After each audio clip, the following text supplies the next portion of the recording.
So, the relationship between the US and Tibet? Yeah, it's kind of a complicated one. It's shaped by decades of history, global politics, human rights concerns, and a real effort to help preserve Tibetan culture and identity. Now, here's the interesting part. Officially, the US does recognize Tibet as part of China.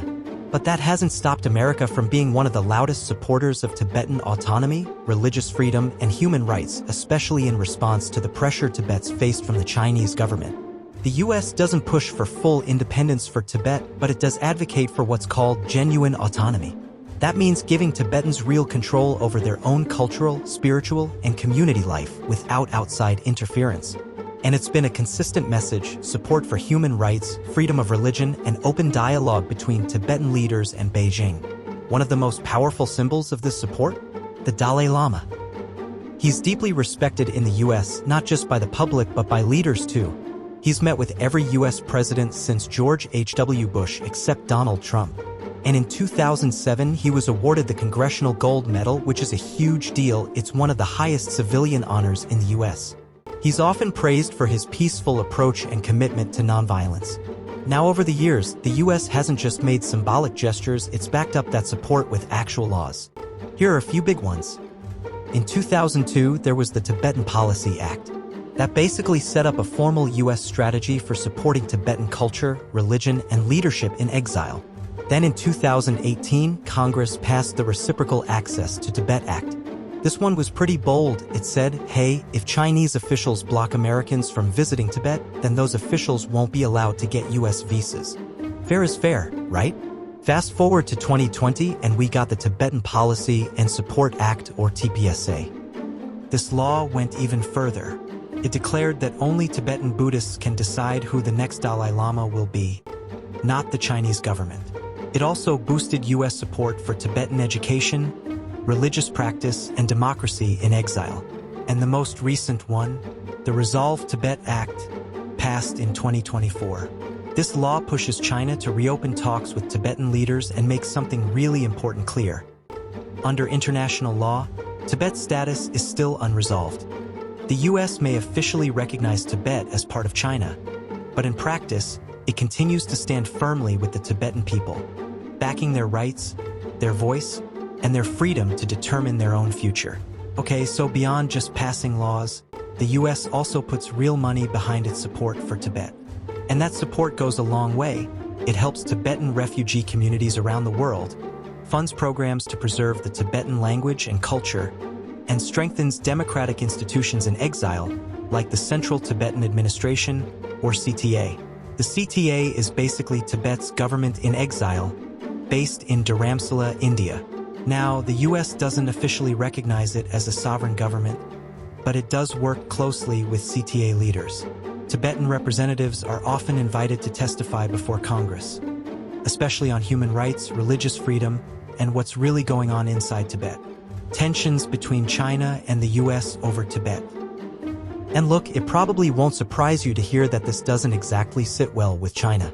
Beijing regularly accuses the US of interfering in its internal affairs whenever Tibet is brought up.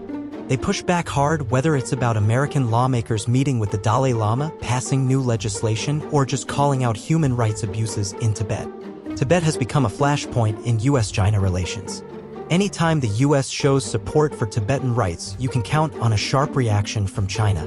To them, it's not just about diplomacy, it's about sovereignty and control. Tibetan Buddhism's influence in the US.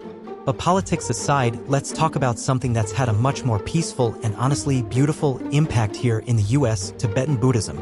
Starting around the mid-20th century, Tibetan Buddhism began quietly influencing American life. And by the 1960s, it really started to take root. Think meditation, mindfulness, compassion.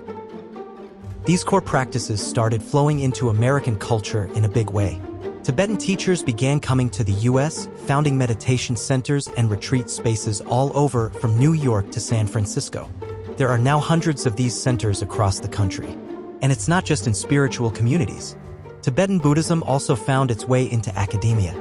Universities like Harvard, Columbia, and UC Berkeley have strong Tibetan studies programs. Scholars like Robert Thurman, who, fun fact, was the first American to be ordained as a Tibetan monk, played a huge role in bringing Tibetan philosophy and literature to the mainstream.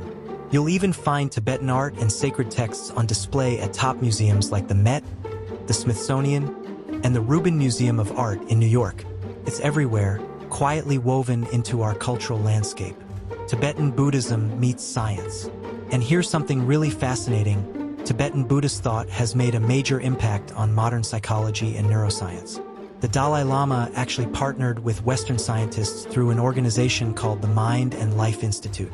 This collaboration opened the door for studying compassion, focus, and consciousness in serious scientific terms. Tibetan monks have even participated in brain research. They've helped scientists understand how mindfulness and compassion literally reshape the brain, what we now call neuroplasticity. Their meditation practices have inspired new therapies for trauma, emotional regulation, and mental health, especially those centered around compassion and self-awareness. So, what's the bigger picture? At the end of the day, when we think about Tibet's connection to the US, it's not just about government policies or political tensions. It's also about this rich cultural exchange, one that's touched everything from how we meditate, to how we heal, to how we understand ourselves. And that's thanks to the incredible individuals, monks, teachers, artists, scientists, and everyday people who've brought the wisdom of Tibetan Buddhism to the West. Take Pema Chödrön, for example. She's an American Buddhist nun in the Tibetan tradition and one of the most beloved teachers around.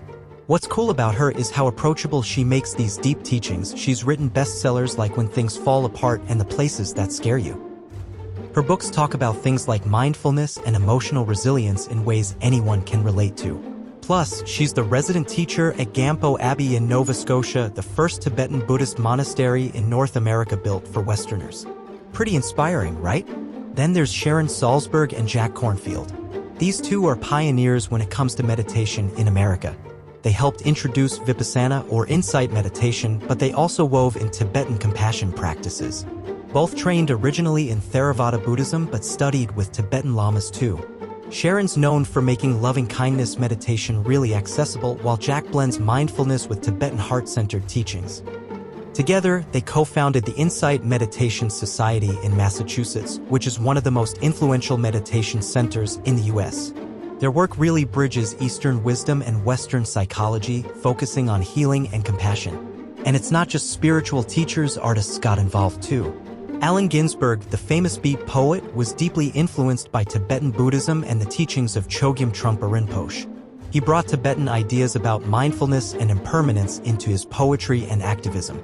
Ginsberg was a passionate supporter of the Dalai Lama and helped co-found the Jack Kerouac School of Disembodied Poetics at Naropa University, which became a hub blending Tibetan Buddhism with Western arts.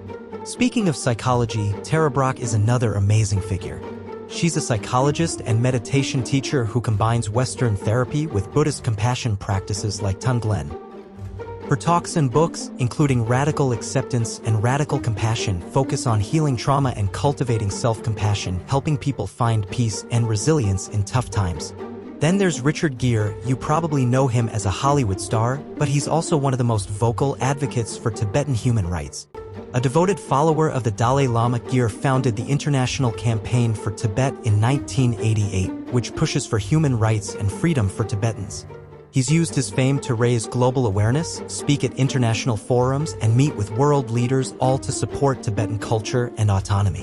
One of the coolest things in the 90s was the Tibetan Freedom Concerts, organized by Adam Yauch from the Beastie Boys. These were huge music festivals aimed at shining a light on China's occupation of Tibet. The first one, back in 1996 in San Francisco, drew over 100,000 people. Artists like U2, Rage Against the Machine, Radiohead, Red Hot Chili Peppers, and Alanis Morissette all performed. The money went to support Tibetan exile communities and cultural preservation. Music and activism coming together on a massive scale. And the list doesn't stop there. You've got Harrison Ford, famous for playing Han Solo, and Indiana Jones, who has long supported Tibetan autonomy and spoken before the U.S. Senate about human rights abuses in Tibet. Then Uma Thurman, whose dad, Robert Thurman, is a leading Tibetan Buddhist scholar, has also been a vocal supporter of Tibetan culture and rights. Musicians like Tracy Chapman, known for her powerful socially conscious songs, performed at the Tibetan Freedom Concerts and helped raise awareness. And there are so many others: Russell Brand, Lenny Kravitz, Michael Stipe from R.E.M., Orlando Bloom, Melissa Etheridge, Sharon Stone, Goldie Hawn, all lending their voices and platforms to support Tibet. It really goes to show how Tibetan Buddhism and the Tibetan cause have touched people from all walks of life, from spiritual teachers to actors, musicians to psychologists. Their shared message? Compassion, cultural preservation, and standing up for human rights. And honestly, that message keeps inspiring new generations all over the world. So, while the US officially recognizes Tibet as part of China, the relationship between the two goes far deeper than political boundaries. The United States has been, and continues to be, a powerful voice for the Tibetan people, standing up for their cultural survival, religious freedom, and basic human rights. Through bipartisan legislation, meetings with Tibetan leaders, and outspoken support from public figures and activists, the US has helped keep Tibet's story alive on the global stage. And even though the road to meaningful change is complex and often slow, the US plays a vital role in advocating for dialogue, dignity, and justice. At its heart, this relationship is about more than politics. It's about protecting a unique spiritual tradition, amplifying the voices of an exiled people, and continuing to hope for a future where Tibetans can freely practice their culture, their faith, and their identity. The support may not be perfect, but it's powerful, and it matters.